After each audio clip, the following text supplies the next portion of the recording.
So, Leander, today we're going to chat about Ofsted. When I say Ofsted, what's the first thing that comes into your head? I think lots of people are terrified. Ofsted is something that makes people panic. They're People are under the impression that they've got the power to close us down. So I think actually Ofsted is kind of scary to most people. I'd agree. I think before getting into this job, if you'd asked me what Ofsted is, I would have been nervous myself.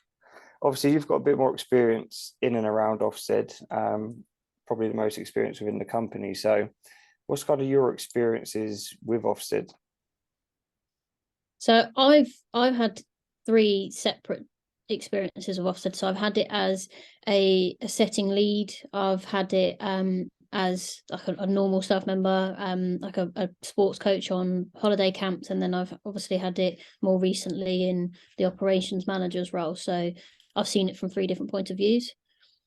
Um, and what are the differences then? So, you've obviously been part of a team on a care club setting, was it, where you had Ofsted? So being part of the team, that was a holiday camp, and it was a foundation camp. So we had foundation children in. The difference with being a sports coach and a member of the team on that inspection, I was quizzed heavily on safeguarding. I didn't have anything to do with any sort of compliance check. It was more she was checking my understanding of the safeguarding policy and the procedures that followed that.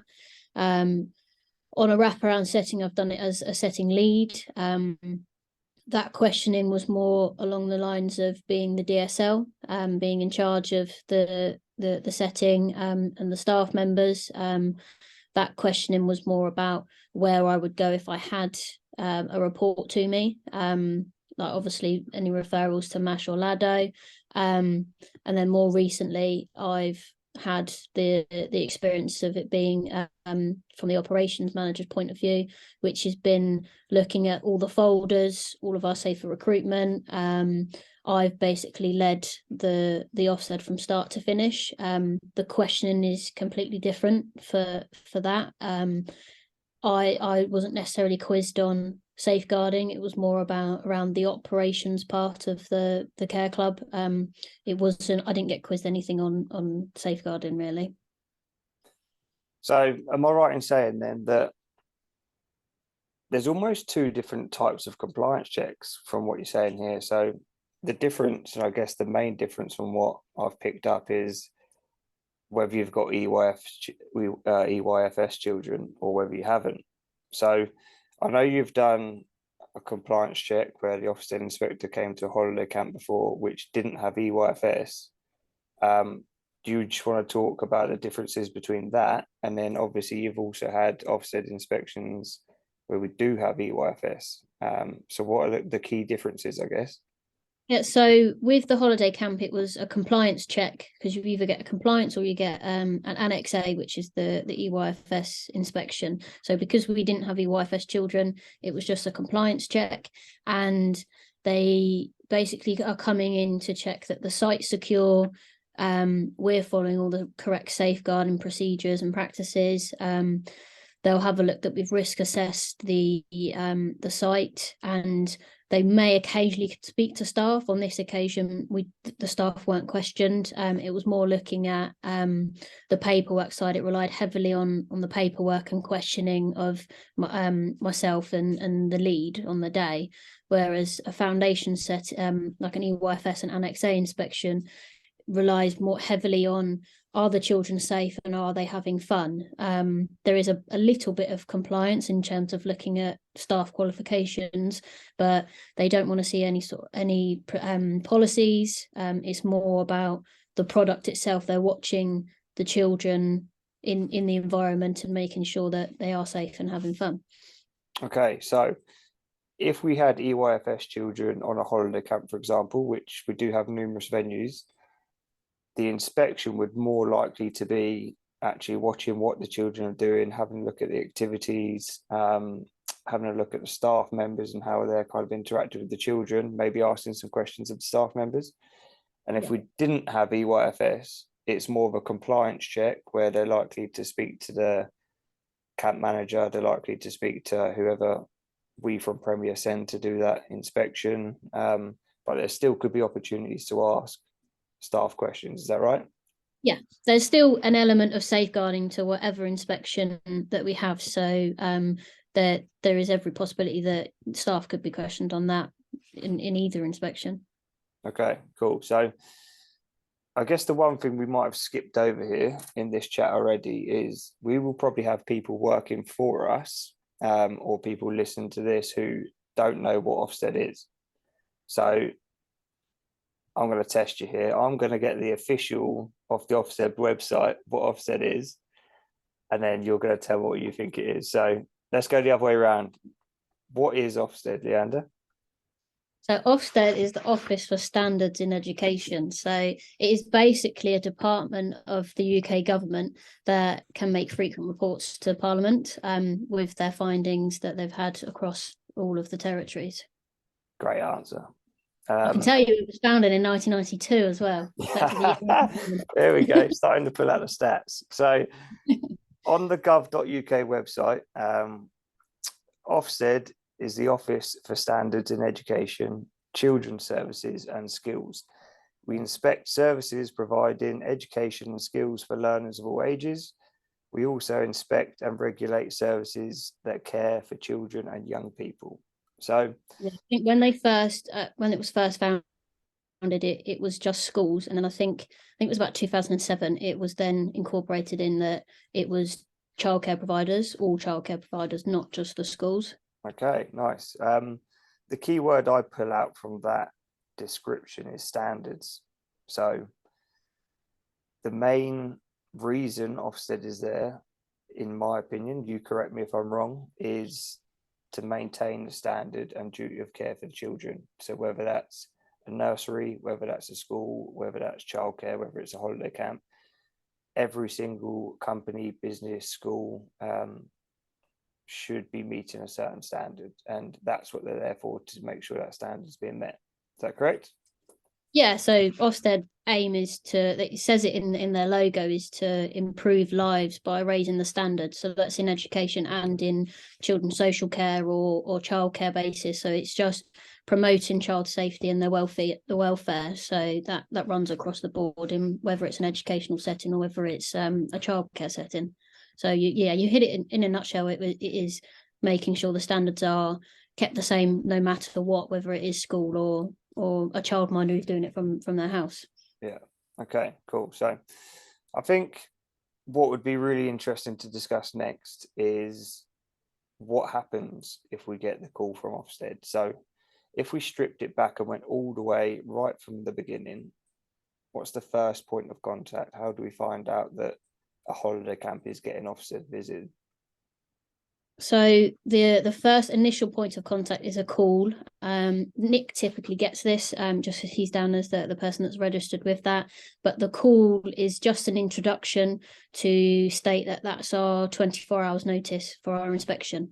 They'll typically ask if we've got 15 minutes free at that point to go through some key metrics of the site. If not, then we can rearrange that. But that's the initial point of contact, is a call, and you get 24 hours. That's it. Okay, so potentially you could get a call Monday morning and they say we're going to be coming in Tuesday morning to visit one of your camp venues. Yeah. So the next part of that call, then you said that there's a 15-minute metric. So you go through some metrics. So what kind of questions would be asked then, and who answers them? So that's either myself or Nick. It's moving forward. That's something that I'll be taking over completely. But they'll ask number on roll. So that's the number of children that have attended that site since we do it every academic year. So it'll be since September. And it could be someone that's attended once and never attended again. They would still be on roll. So typically some of our sites are over 100. We're looking at 160 odd children on roll. And then they specifically ask how many of that number are 5-year-olds. That it's just something that they have to put in their data, so they know how many children we've got on roll, how many 5-year-olds. They'll ask you for the makeup of the staff, so the team that you've got, the regular members of staff that are there. I know over a holiday camp, we typically have the setting leads that tend to not move, and we've got set teams at the site that we try not to make them move between any other sites. So they'll ask about that, what that makeup looks like. So who's the DSL? Have we got anyone that's got a childcare qualification? That particularly doesn't apply to any of our holiday camps, because the childcare qualification only really comes into play when we've got nursery children, because that's a whole different ball game. When you've got nursery, there's different qualifications you need, but that typically won't affect us in terms of holiday camps. They'll ask us how many EAL children there are, so that's English as an additional language, and they'll ask us if we've got any SEND children and what sort of provision we provide to make sure that the club's fully inclusive for them. Okay, so all those questions, I guess, give Ofsted an insight or our service in a nutshell without even visiting the site yet. So use a lot of abbreviations when we're talking about Ofsted. I've already heard you mention MASH, LADO, EAL, DSL. Obviously, you're really comfortable with this, so maybe later on in the chat we'll debrief on what all these mean. So we've had the call. We've got 24 hours notice. You've done the chat with them, the 15-minute chat about all the metrics which you just discussed. So now let's go forward to morning of, let's say. So Ofsted now turn up to the venue. What's the first point of contact? What happens then? So the wraparounds that we've had, I've been the point of contact. That doesn't necessarily have to be me. That could be the setting lead, the camp manager. But it is making sure we're giving them a warm welcome, because that's going to be the very first insight they have to the whole provision. We might be fortunate, we might get an Ofsted inspector who's seen us before, but we might get someone who's brand new to us. So that's the first impression. So it's making sure that the welcome's warm, we're introducing ourselves, but the most important thing is we must ask to see some ID. If they can't provide it, we simply do not let them on site. You can fail an Ofsted inspection for not asking, because from a safeguarding point of view, once you've seen their ID, you know that they are DBS checked, because that's part of the process when you work for Ofsted. So it's making sure you're definitely asking for that ID, and then we're looking to sign them in. So during Care Club, we get them to sign in at the school desk, but then we always get them to sign in at the Premier sign-in sheet as well. And we only do that because school office will leave at 4:30, maybe 5 o'clock if you're lucky. They could be with us until 6 o'clock. So if there was any incidents, we need to know who's in the building at the time. For a camp, it would typically be the visitor sign-in log. So that's all your arrival. So that doesn't, like I said, that doesn't need to be done by me. That anyone could do that. You stick the warmest, bubbliest person you've got, and that, you're just constantly thinking that's the first impression that you're going to make is this warm welcome. Yeah, and I guess that's why at all of our camp venues, especially, we have the welcome boards, we have the info boards, we have the flags, we have the banners. As an outsider who may have never come across Premier Education before, or may have never visited a camp or a care club, that first impression walking through the door, same for parents really, when they're dropping the children off, is huge, because you already start making judgments from the first time you meet someone, don't you? So yeah, that's great. And they do actually look at the boards and the information. So they want to see that we're displaying our Ofsted certificate. They want to see that we're providing parents with a form to complain if they need to, obviously, that we hope they never do. We need to be able to highlight to them who the DSL is. I mean, I know we're going to pick up on the terminology later. And they want to see the first aider. So that's information that has to be displayed at all times. And they'll be looking at that as soon as even before you've met them, they're looking that they can see that. Okay, so Ofsted inspectors turned up, signed in, really warm welcome. What's the next steps? So this is all dependent on the inspector and the timings. So we've had it done multiple ways. So there's basically two parts. So they're looking at the compliance side, looking at all the certificates, all the paperwork, and they also they want to follow a foundation child, because it's typically going to be an EYFS inspection. So there's two parts. They want to see the provision, but they also want to have a look at all of the paperwork behind it as well. They will typically start with asking just for a basic outline of the structure, and then that will form how the inspection will take place. So we had one recently at Green Park where our EYFS intervention was right at the beginning. So if we did the compliance bit and the paperwork side, she would have missed that. So he shaped the inspection around the provision. But 9 times out of 10, it usually goes down the route that they will take. I've usually done this bit where they take me into a separate room and we go through all of the paperwork. So she'll ask to see certain things, and then after that, she'll then go into the room to look at the provision. Okay, the next part we're going to talk about is going to be, I guess, what everyone listening to, if people are listening to Leiannda, is going to be what they want to know. So when the Ofsted inspector is walking around or following a EYFS child or having a look at the setting or the activities, how does that look? Do they ask the staff questions? What questions do they ask? What's the next steps? So it's a mixture of watching, observing, asking questions. They will select a few foundation children, 1 or 2.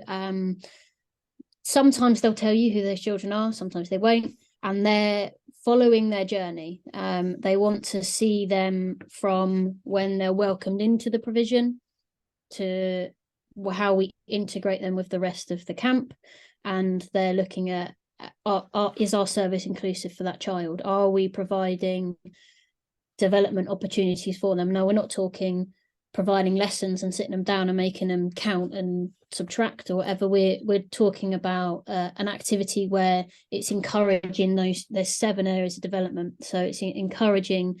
We're looking at a game that could be maths. They're counting skittles for bowling, or we're looking at personal, social, and emotional skills where they're having to take turns. So having that knowledge of those different areas is a good idea. They will be looking at that. Sometimes they'll do a joint observation. So I've been involved in part of that, where they're looking at an activity we're doing and they'll quiz on what areas of development we're hitting for those foundation children.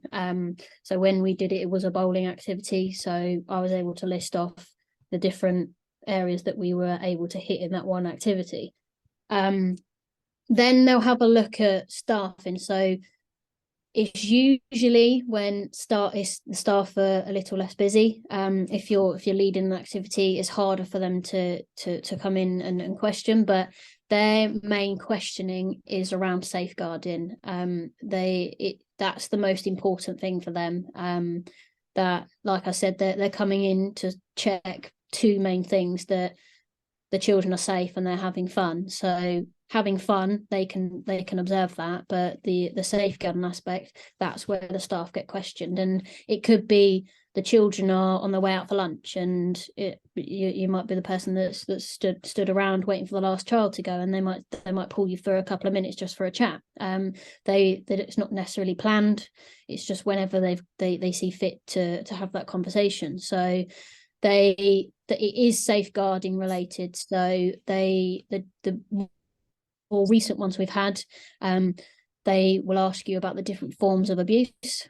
That's one that we've had across all of the ones that I've been involved in. How to recognise it, so spotting the signs of abuse. And then they'll typically do a question where they will quiz a certain aspect of safeguarding. So they would go, how would you spot signs of county lines? And then they want to see that you recognise that there are some specific things to look for certain safeguarding aspects. More recently, we were quizzed around FGM, because Milton Keynes was now listed as a hotspot for FGM cases and concerns. So that was something that we were quizzed on. Staff members were asked about radicalisation and how to spot that, how we would report that. And another one that is fairly new to the safeguarding umbrella is domestic abuse, but not necessarily the child being a victim of the actual abuse, is witnessing. That was a massive thing, and it was almost that it was like a test to see whether we recognize that if a child is witnessing and in that household, would we class that as a safeguarding matter? So there's no telling what part of the safeguarding policy that they will ask about. It's very wise to know all of it inside and out. But it is typically a question that will relate along how to spot it and how would you report it. And obviously most of the time that is reporting to the lead. But if they are speaking to the lead, they'd want to know how you would deal with that further. They might give you some scenario questions. I know we've had ones where it's been, I think I remember it was really random. So it was, you've got two siblings coming to a breakfast club. One of them arrives before the other, and they tell you that their brother's got a knife in their bag. She then quizzed us on what steps we would take to safeguard the rest of the children. So that can be a scenario-based question. Probably something that is completely ludicrous. You probably think it would never happen to your setting, but they want to know that you do know that policy inside and out. Okay, so this is both holiday camps and wraparound care settings. Any of our settings that are Ofsted registered, our staff could have the possibility of being asked some questions, and most likely they're going to be around safeguarding. Yep. So obviously, like you said, there's lots of different areas under the safeguarding umbrella. If you were unsure on an answer, so let's say you were asked about county lines and you didn't know what it was, what do you think is the best route to go down? So this is where Ofsted are trying to remove that stigma of being feared. It is actually a massive CPD. It's a massive training opportunity for us where they'll provide us guidance. Yes, they do have powers to close things down, but they're not there to test your memory. They know we're humans, we're not robots. They're not there to check whether you remember everything. So I usually tell staff to use, there's a little line that I tell them to remember, whereby they just turn around and say that they're a little bit nervous. It's that the answer's gone out of their head, but they do know where to find it. And that's the critical part, is you're not going to remember everything. I mean, I've written most of the safeguarding policy, and there's probably still parts of it that I wouldn't remember, like the tiny aspects of it. But it's just letting that Ofsted inspector know that you are equipped enough with that information. You know where to find it, and you would know how to use it. You might even go as far as asking them, do you want me to find it? And they might say yes, they might say no. But that would be found in your camp folder, and that's something that is across the board. That's not going to change it whether you're in a camp setting or a wraparound setting. Those answers will always be in a folder. That's where all the policies are.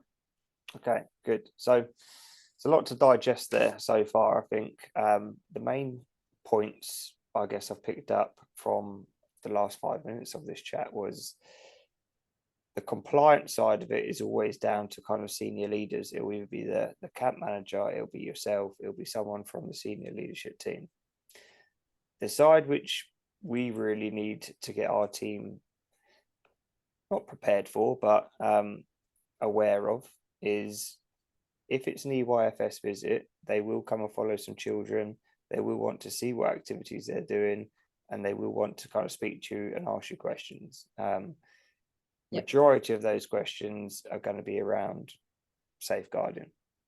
Yeah. So leads into the next part of the chat. Then I think we should do a top 3 tips for members of staff working on a setting which might have an Ofsted visit up and coming.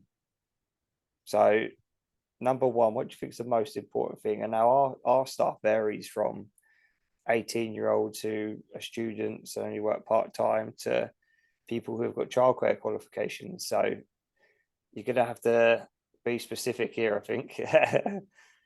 So, Right, so what's number one most important? The most important thing is to take time to really understand key policies. I mean, the wraparound staff are very familiar with this, where they know there's over 40 odd policies, and it can range from safeguarding to the other extreme, where it's about dangerous plants, or healthy eating. And I know healthy eating is important, Which but you won't get asked about dangerous yes, plants. you would. Yes, so you're not going to get asked about dangerous plants, hopefully. But it's knowing those key policies. So you're knowing the safeguarding policy inside and out. You've read the missing child policy. So what would you do if you were missing someone? The uncollected child. So what timeframes do you leave it before we do have to contact out of hours social care, before that becomes a safeguarding matter? Is knowing the mobile phone policy. I'm sure everyone is aware they're not allowed to have their phones, but there's a part that's wearable technology. That's the policies are constantly evolving with the times as well. So that's in there now. And the whistleblowing policy. So that's something that would be along the lines of if you had any concerns about staff members. So tip number one would be to take the time to really understand the policies. And if you don't understand what's written, ask the questions to the relevant people that you think are going to be able to provide you with those answers. Okay, great. Number one, read the policies, safeguarding top of the tree. If you're not sure what the most important ones are, ask would be the answer there. Number two, definitely. Next tip for an Ofsted visit. It does go hand in hand with safeguarding. So I've done site security. So understanding why that's important. Why would you not, if you've got to quickly run and get something, why are we not leaving the front gate open for ease? What implications this is having to the setting. So why do we lock the door? Why are all school doors on a magnet release? It's not just because they look pretty. It might just, there's a reason for it. Why are we consistently drumming into you to do head counts? So my next one is about site security, and what would you do if there was an emergency? So that brings in another policy, which is a lockdown policy. So what would we do if we were ever faced with the event where we did have to lock down the school and make sure that we couldn't allow anyone on site? So my next one is more around safety and the site security and what implication that has to the setting that you're in. Yeah. So number two, safety of the children. Head counts there you mentioned, which should be done. I don't know More than you times think. a day, more than you think of. What we always used to do when I used to work on camps at the beginning of my journey of Premier, beginning of every session, count the kids. Midway through, if you have a walk break, count the kids. Before you go back into the hall, count the kids, and make sure you know that number. Write it somewhere. Yeah, write it somewhere. Tell the kids, right, kids, the magic number is 16. We've got 16 in this group, and then halfway through the session, what's the magic number? They all know the number themselves. You can never be over the top with counting kids, because, well, I'm not even going to say it, the worst case scenario is always round the corner. Yeah, definitely. Number three, then, third tip for an Ofsted visit. It's understanding the journey, not just for foundation children, but for all the children. So from when they arrive with us, from when they leave. So are we providing a day that is inclusive for them? We all know that we get a child that might come and would be very happy colouring all day. Are we providing them opportunities to integrate back in with the main part of the camp? Are we providing opportunities for any STEM children that we have in the setting, or how are we making this accessible to all children? And in particular, if you do have a foundation child, understanding what that journey would look like for them. You know, they're the youngest people that would come to the camp, and they could have a 12-year-old at the very same camp. So it's knowing the children inside and out, and what that journey really looks like for them, because we don't want them to come, be scared, and not have the opportunity to take part in all of the activities on offer.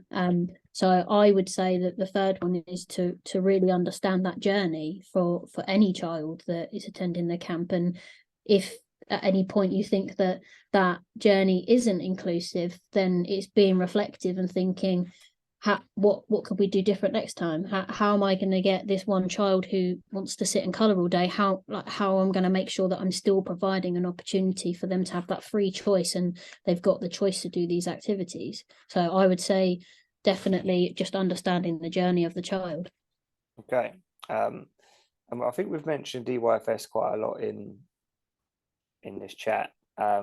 That's why we do the breakout sessions at the beginning of camps and the beginning of wraparound care, isn't it? So they get the opportunity to get to a safe, secure place with a key worker. Every camp and every wraparound setting should have a key worker for these foundation children.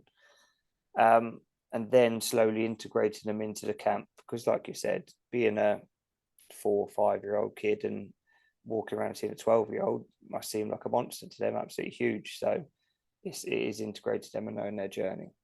Yeah. Okay, so I think we've kind of covered everything Ofsted. The one area we said we're going to come back to, I'm going to fire some at you, or you can fire some off as well, and you've got to tell me what they are. So DSL. Designated safeguarding lead. I feel like I'm being quizzed. So that's the person who is in charge of all the safeguarding on that site. It takes the lead. So basically their safeguarding training almost starts where the level 1 and the introduction to safeguarding training finishes. So they've received a report, and what are they going to do with it after? So they know the extended part of the safeguarding provision. And if you're not the DSL and you get asked who would you go to, more often than not it's go to DSL, unless they say if you have a concern about the DSL, who do you go to? Which leads us on to Lado and MASH. What are they? So you're quizzing me here. So MASH is the multi-agency safeguarding hub. Yeah. That is for anything to do with children, any concerns that you have with children. So I get staff to remember this as children like mashed potato for their dinner. So any concerns about a child? I like mashed potato for my dinner, actually.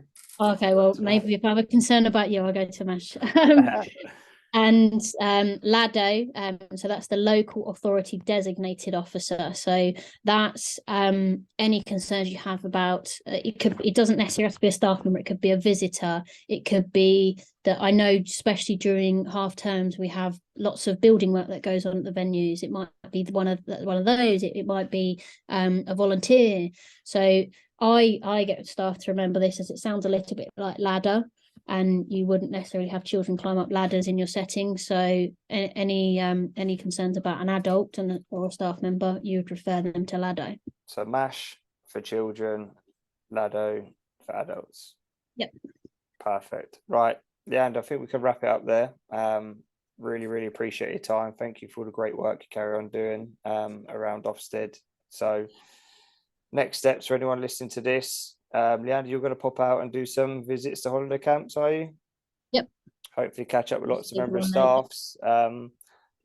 staffs, have conversations. If anyone does have any questions moving forward, Leiannda's obviously the one to go to when she's popping around camps. But Leiannda, thanks for your time. Really appreciate you coming on, and hopefully someone might listen to this.